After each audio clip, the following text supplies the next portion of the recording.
Good morning to you listeners here in Jamaica and around the world. This is the Richard B. Morning Show, and this is a very important segment that we're entering right now, the big story, courtesy of Sheldon's Auto Parts Limited.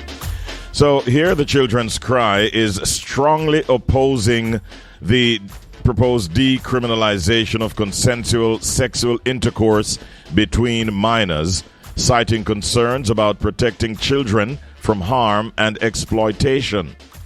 The organization believes that decriminalization would undermine Jamaica's laws and cultural values and put children at risk of physical, emotional, and psychological harm.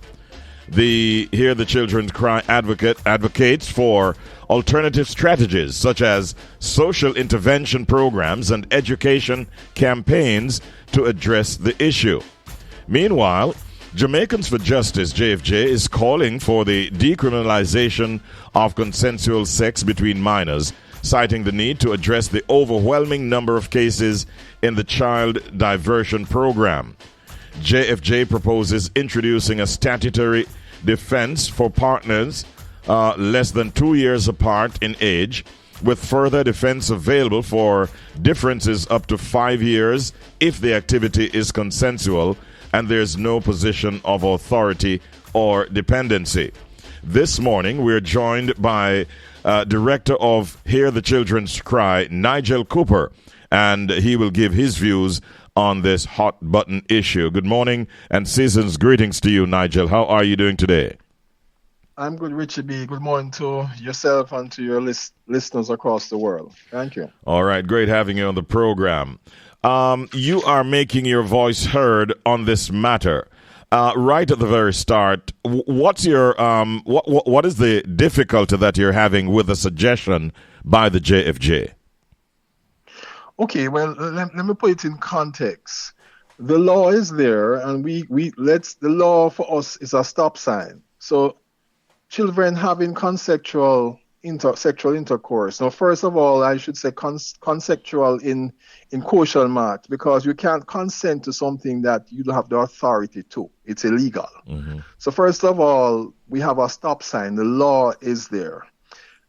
We believe that if you remove that law, the situation will deteriorate. It's as if you move a stop sign, the stop sign we believe is needed.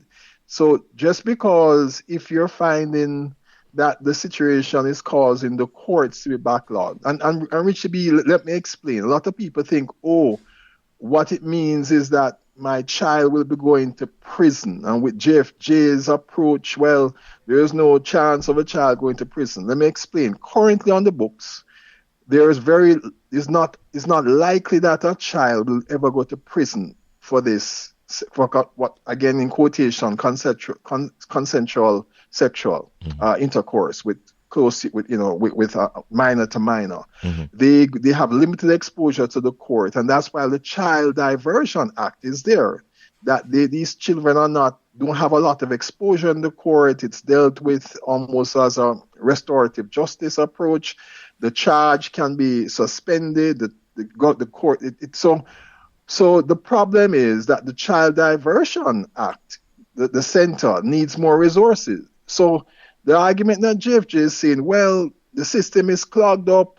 The courts of child diversion, there's a lot of cases there. Let us avoid that totally. And we disagree. The child diversion. So it means that, so first of all, Richard B., we're not saying that, again, the likelihood if it's the first offense, your child for this offense. So the Child Diversion Act already is on the books and deals with that case, that the child with a minimum exposure to the court, it's done after the court refers the matter, it's done in a private area, it's consulted. So the child is not exposed. So the argument about, well, you're going to expose the child and this and that doesn't hold. The fact, though, is that we want our children to also appreciate from early the law and to respect the law. We believe that the stop sign is still there, and the Child Diversion Act is a balance. What we need to do is to put more resources in the child diversion centers and resources, as opposed to saying, well, it's backed up whole heap of cases there, and it's not working because too much cases. So that is our position, that the Okay. stop sign, the law remains. Now, how do you then respond to arguments that the law is outdated and, in fact, ineffective? With the Child Diversion Act, the law is no longer outdated because it balances that issue that was there before 2018, if I'm correct, right? Where you would have a child going to prison for the first offense, for this potentially going to prison for the first offense. The laws are meant to protect both parties. And Richard B., what we have found out working in the field for many years, that sometimes when the situations come, persons revert to say it is consensual because they're peer pressured. So sometimes there is actually abuse between these children, but because they don't want to be, because of the peer pressure threats, they say it was consensual because, hey, the alternative means you're going to be charged with, a greater offense. So many times when you say, oh, it was consensual, it's really not, right? So we want to make sure that there is no way that somebody can, get in such a situation, and there must be. We are saying there's a consequence for your actions. So we want the law to remain. Removing it, we believe we are already, Richie B. Our moral compass in Jamaica has been deteriorating generations. We don't want to move anything that's going to make a moral decay increase. We believe keeping this law, having the Child Diversion Act resources there, increase to deal with the matter. So removing the stop sign, you may have more incidents. Doesn't mean incidents go away. It's just that they're not treated in that way. And we believe children need to understand the law and appreciate the law. You sound concerned, really, about the potential impact of decriminalization on Jamaica's society. Correct. That is true, and on the children and on the society, because it means it may send the wrong signal that, hey, boy, there's no real consequences. Let's go ahead. We have an issue with sexual predators, right? And I'm not seeing that data to show that. Children, but I'm just saying that we already have issues with sexual predators. And even this close age thing, well, let's move the close age. We do not support removing the close age. That we should have a close age exemption and all that. No. We are saying the law is there. If somebody makes an error, fine. The Child Diversion Act is there. Treat with them in a special way.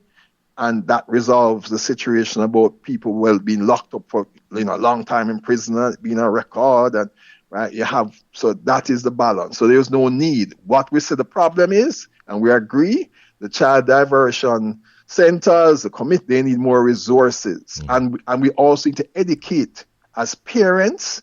Again, say it over and over. We need proper parenting practice for the parents. We need more education for children, educational programs to explain to our students, to our children rather, this is not the right path under the law. It's illegal. It's not something to encourage. You wait until you're of the appropriate age. Yes. Yeah. Many youngsters, minors, in fact, do listen to this program, and no doubt are tuned in this morning as well, hearing this discussion. What message do you at the HTCC, the Hear the Children's Cry, have for minors who may be sort of struggling with their sexuality or relationships at this time?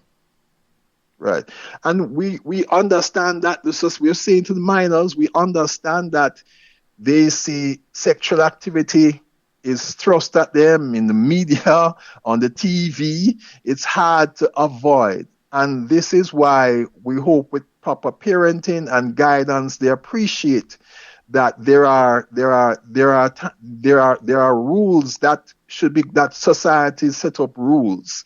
And the rules are enforced, in this case, by a law. And the law says you're not supposed to be having sexual intercourse under 16. And so we want them to, follow the law and start to, as a good citizens. One of the things good citizens do is that they follow the established laws. And we ask them, again, many of Jamaicans are Christian foundation. We'd ask them to use that foundation, the parents, to encourage them to have that foundation, that Bible believing foundation, to become good citizens in the future, adult citizens. On the subject of intervention, do you propose any specific social intervention strategies to support minors that are involved in consensual sexual relationships?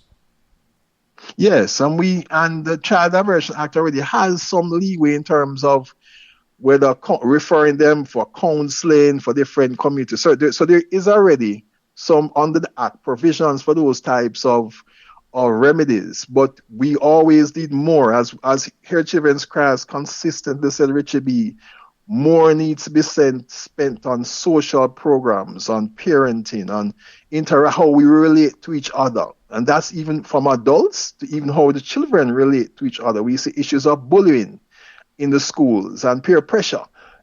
These are things that lot more resources need to be spent. So yes, we're encouraging better designed, better funded social programs. So Richard B, let me hear that. I've heard persons say, we need to look at best practices in Commonwealth countries. Richard B, let me say it up front. Many of the practices in these developed countries, we do not want them for our children in Jamaica. We have relatives in diaspora, and we know of situations that we shake our head based on their culture and our culture. It would not work. So some people are saying, let us move to best practices. You have to be careful what you call in the best practice. Is it culturally, in our context, a best practice? Mm-hmm. Point taken. Well, I tell you, it's a very important discussion that we're having. Where do you plan to take your arguments next? Are you going to... Go ahead. We do have a team of volunteer lawyers that anytime, any issues, we have an affiliate group called Child Watch Legal, 3 volunteer lawyers who anytime anything relating in the parliament and any act and all that, we work with them to, raise our concerns. So if it goes to the point where it starts to become, where they're going on that road to actually implement, then there is a process where we have audience in the parliament, to object and put our objection right informally. Mm-hmm. So that is what we would do if they decide to pursue this route. Okay. Well, we're going to be watching and monitoring this development, and I want to thank you for coming on this morning, Nigel, and sharing your thoughts from the perspective of Hear the Children's Cry on this matter of the proposed decriminalization of consensual sexual intercourse between minors. We heard you loud and clear, and we wish you a great day and all the best for the season. Thank you, Richard B. Thank you.